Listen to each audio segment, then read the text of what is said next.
कि दिल्ली के उपराज्यपाल Shri Vinay Saxena ji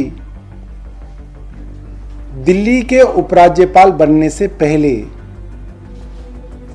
KVIC khadi village industries commission के चेयरमैन थे और जब 2016 में 8 नवंबर को प्रधानमंत्री जी ने देश में नोटबंदी का ऐलान किया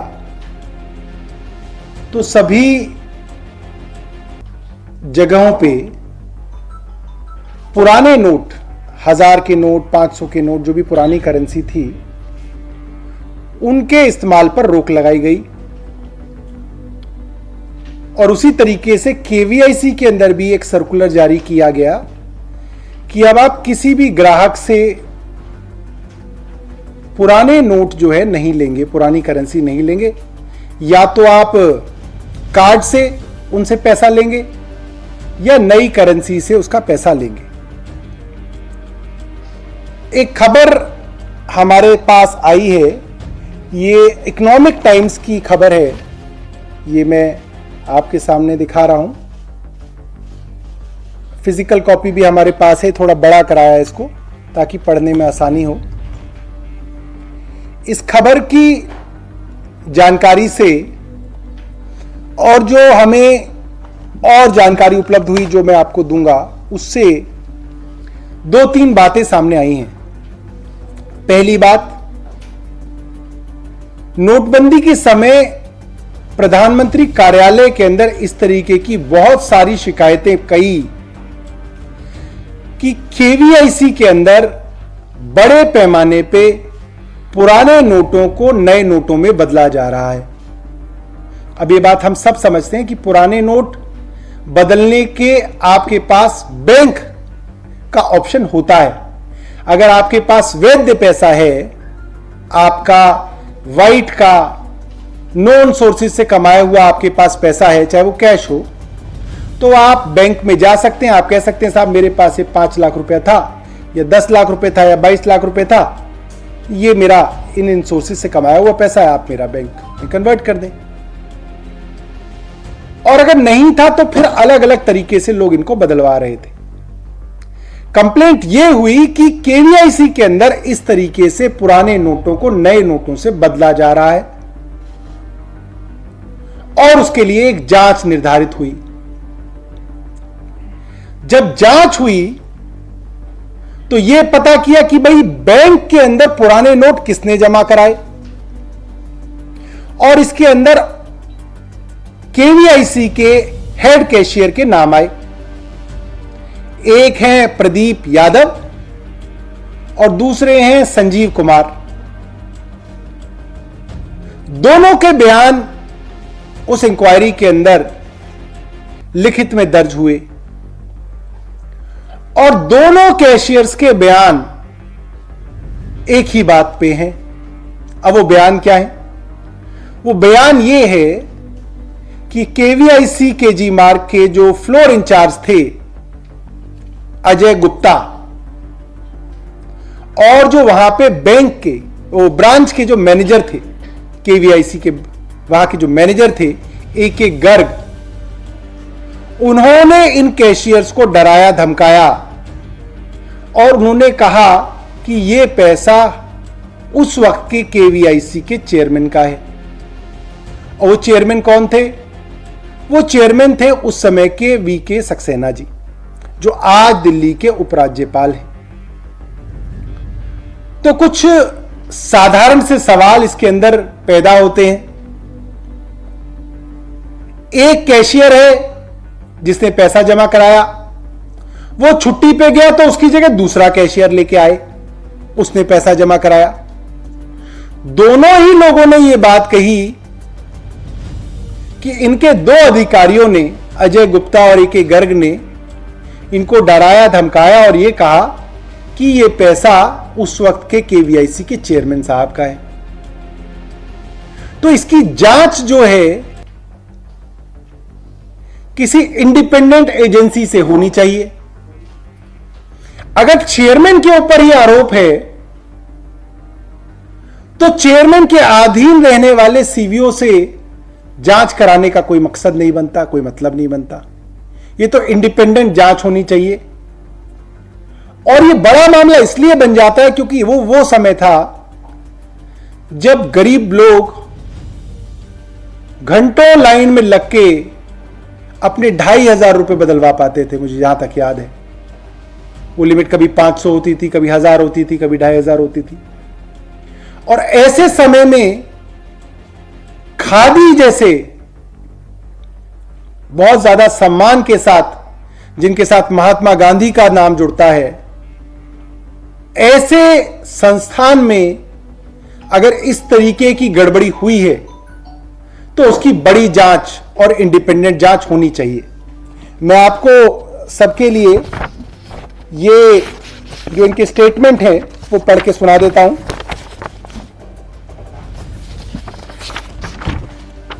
पहला स्टेटमेंट है संजीव कुमार का।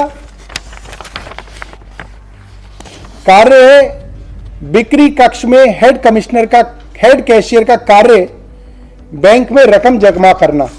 तो ये हेड कैशियर थे। इनसे प्रश्न पूछा गया 500,000 का पुराना नोट 8/11/2016 के बाद स्वीकार किया या नहीं।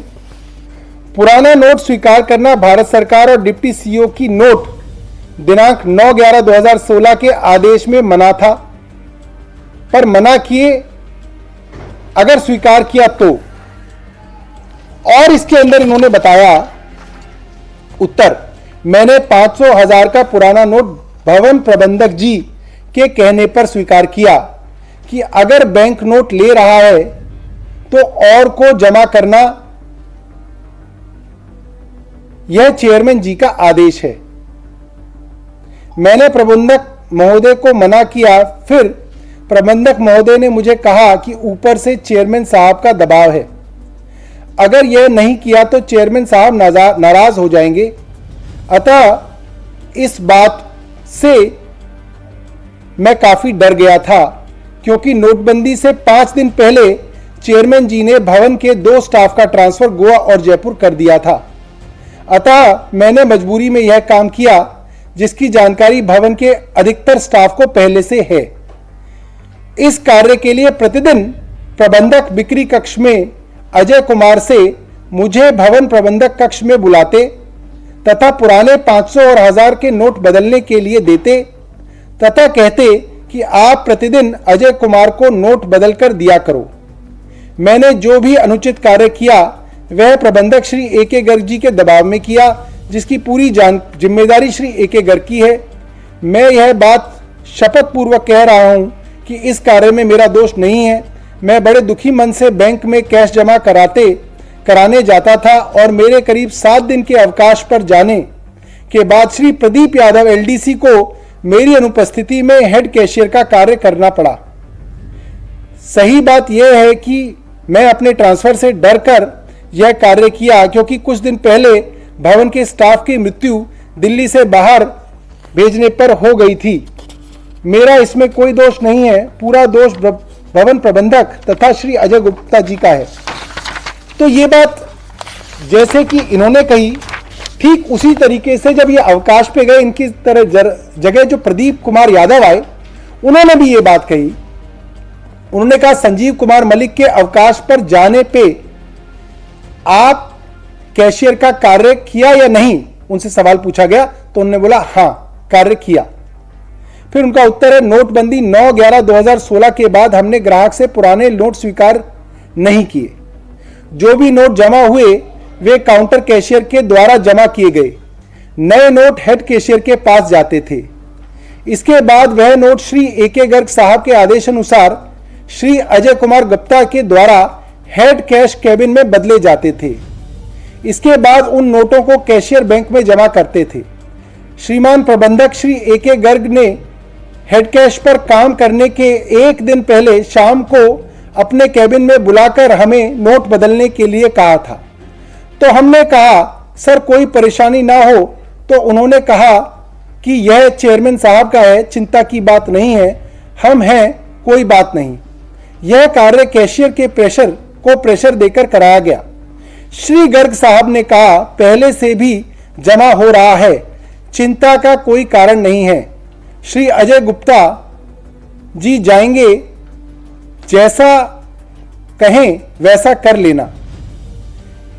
इसके बाद श्री अजय गुप्ता जी ने पुराने नोट लेकर आते थे और नए नोट ले जाते थे। हेड कैशियर पुराने नोट को बैंक में जमा करा देते थे। यह कार्य धमकी के साथ कहा जाता था। तो ये बैंक के अंदर जमा कराने वाले जो कैशियर्स थे, जो केवीआईसी के हेड कैशियर थे, और उनकी छुट्टी पे जाने के बाद जो दूसरे आए, उनकी जो स्टेटमेंट है वो बिल्कुल बराबर है, बिल्कुल समान है।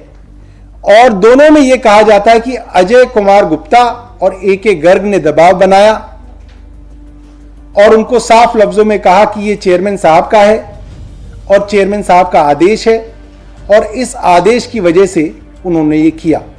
हमारी ये मांग है कि इसकी इंडिपेंडेंट जांच होनी चाहिए और ऐसे अफसरों से जांच करानी चाहिए जो किसी भी ऊंचे स्तर पे बैठे हुए चेयरमैन साहब के दबाव में ना आए। बहुत बहुत धन्यवाद।